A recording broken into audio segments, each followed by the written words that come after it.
You're back with another one. This time we got top 10 most impactful anime fights of the decade. 2000s. By VinnyTube. It's VinnyTube. Y'all already know it's VinnyTube. VinnyTube lit. Alright, make sure y'all like their video, sub to their channel, like this video, sub to this channel. And we getting into it.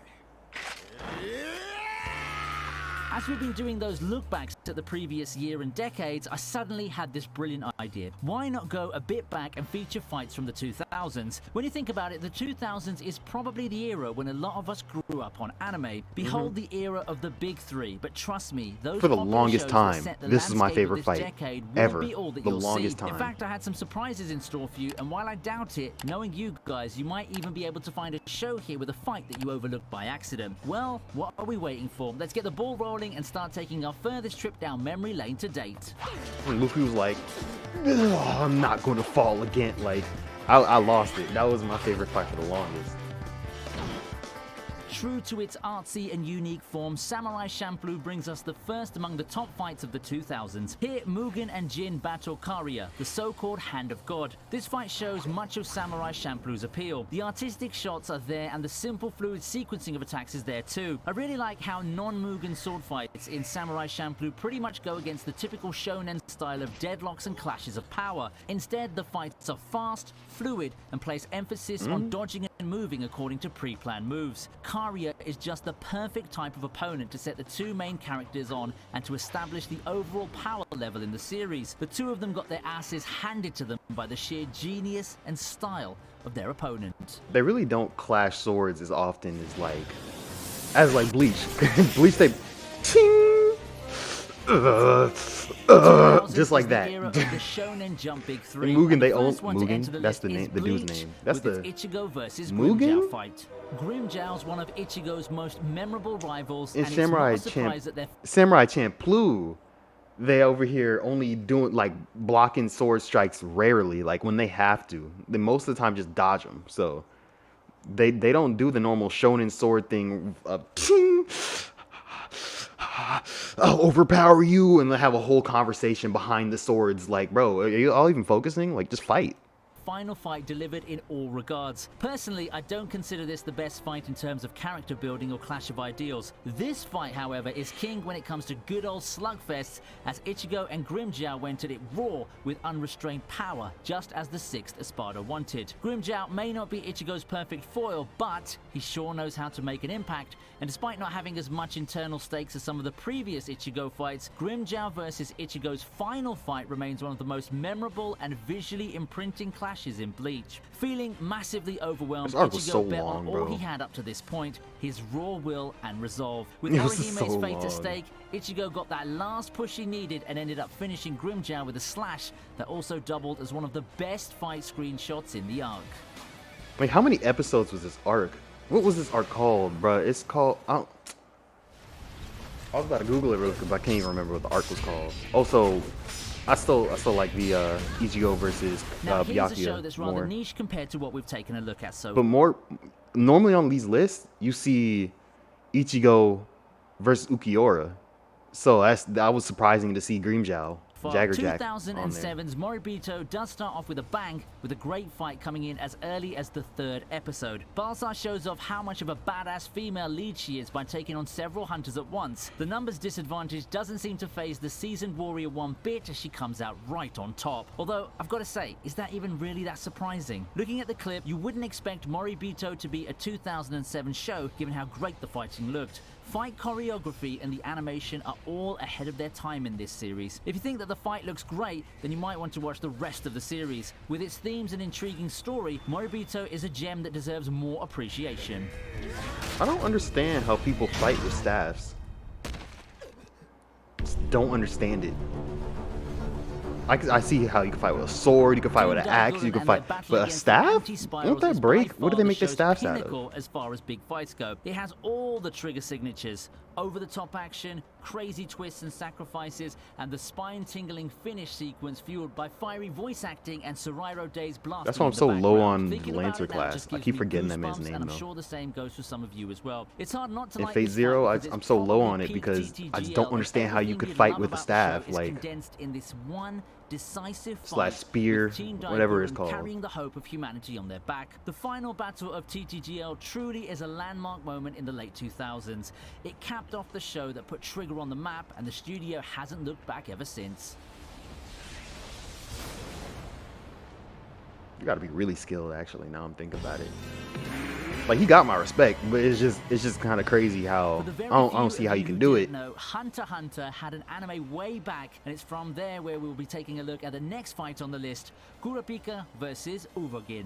The brute of the Phantom Troop, the unstoppable Uvogin, takes on Kurapika in this fight that showcases why fights in Hunter x Hunter are so fun and unpredictable. I don't blame fans for taking him for granted because he was defeated so early, but when you look at the guy in a vacuum, he's just overwhelming. That in turn makes him the perfect opponent to put over and build hype for Kurapika's abilities, as the giant brute of a man gets absolutely destroyed by Kurapika. Through clever manipulations and unpredictability, Kurapika was able to snowball his advantage in the fight and easily win, even healing through Uvogin's attack. To his credit, Uvogin was never the dumb muscle that his boisterous behavior and loud mouth make him seem to be, but he does find Why is only one of his eyes glowing? The icing on the cake is the reveal of how Kurapika's abilities counter his enhancer ability. The battle's been decided, and even Uvogin himself knows it. Now I'm just waiting for it to start bleeding. Like, why is only one red? Wasn't both his red? Bro, I need to see this season.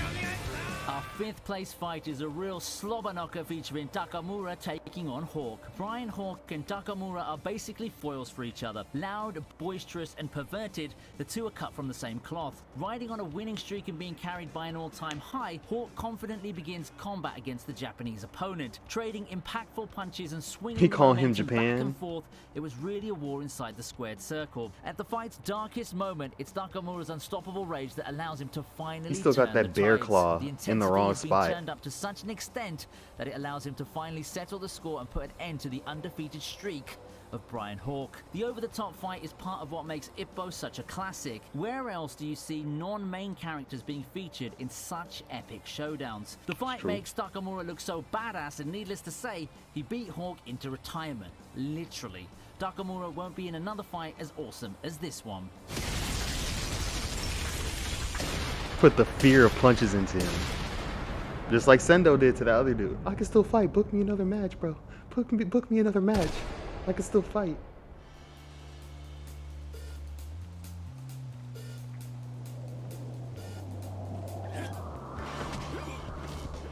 I'd be hard-pressed to write something about the 2000s without at least mentioning Cowboy Bebop, one of the landmark shows of that decade. Now for this entry, however, we go past beyond the much-loved series and take a look at a fight from the movie, the battle between Spike and Vincent. Really, who doesn't love a good old fist fight to end an amazing anime movie? The two fighters, after numerous confrontations, find themselves in for one decisive face-off, and they simply put out one of the best unarmed combat sequences in anime. The action's fast and furious, and their fights spills all over the place. After numerous setbacks, Spike finally gets the upper hand in what's been a touch-and-go battle. As an aside, I also like how the whole fight simply demonstrates Spike's endurance concurrently with his vulnerabilities. Despite being the ace bounty hunter, Spike seems to be fighting an uphill underdog battle here, but you just don't notice that at first. This is also on the backlog. I gotta finish this. Hand-to-hand combat at its finest. I'm on like 16 of Cowboy Bebop. I can only watch like one episode at a time because it's like, it's one of them vibey type shows, and I can't binge watch a vibey show. I gotta like put that on occasionally. Titans, we have an underdog fight for our third place entry. All you need to take a look at is the build-up and the roles of the two characters, and it's not hard to predict the winner of Gara versus Rock Lee. What number is this? Because this definitely, yeah. The arc villain who's heavily this should have been featured number one, everywhere. honestly. Facing him is the resident comedic side character who, despite kicking Sasuke's ass, certainly stands no chance. I mean, let's be realistic about it. However, if you look at the fight alone, you don't get that impression. From the beginning of the fight, right there. Rock Lee took on That's when Gara everybody with hooked. all he had and was seemingly on the verge Hooked. of victory in They hooked numerous when he instances. If he wasn't facing a main character for the arc, that kind of effort from Rock Lee would have certainly knocked any opponent senseless. Seemingly having an answer for everything Gara threw at him, Lee looked at the top of his game before finally taking the obligatory loss. There was no way that Rock Lee was going to win this, but boy did he go out like a true champion.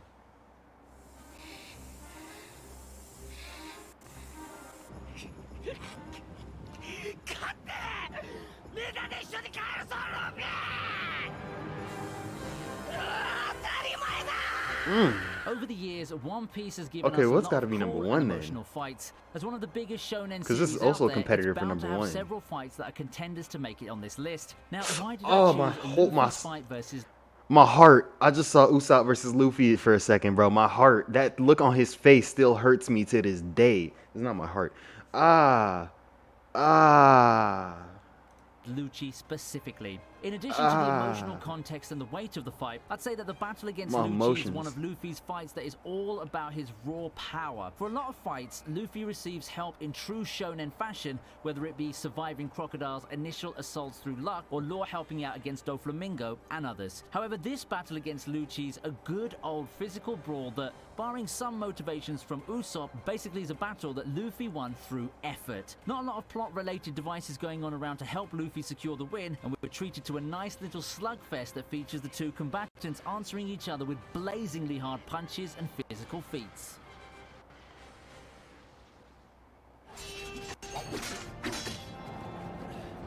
Okay, that makes sense. That makes sense. Yeah, that definitely makes sense. Yeah. Okay. Yep.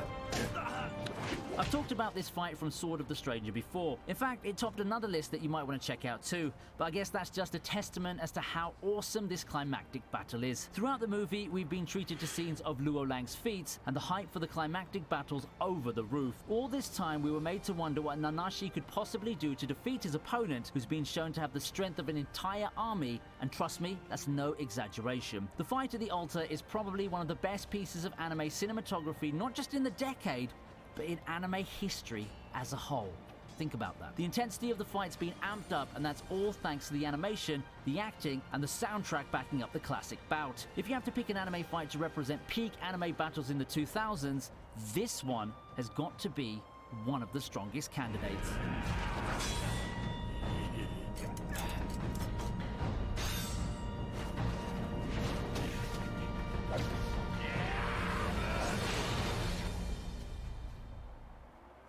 As we conclude the list, That fight always just drags me into it.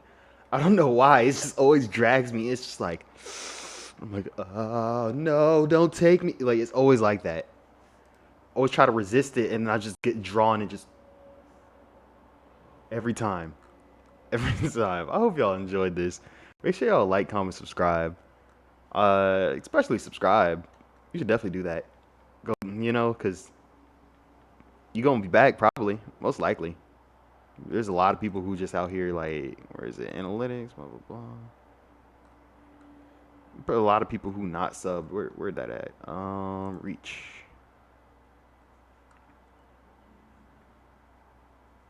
I don't know. I'll find it later. Is it audience? Yeah, not subscribed. 93%. Like, come on, what y'all doing? Oh, I didn't even know this was here. Ooh, that's video ideas. All right, so I hope y'all enjoyed. Even says the age. Oh, shout out to my Americans out here, my Japanese, my Russians, my Is it Taiwanese, French? I know a little bit of French. I'm not okay. No, that's too far. I'm not getting on to all that. Okay. All right. I hope y'all enjoyed. Um, I'm out. Peace.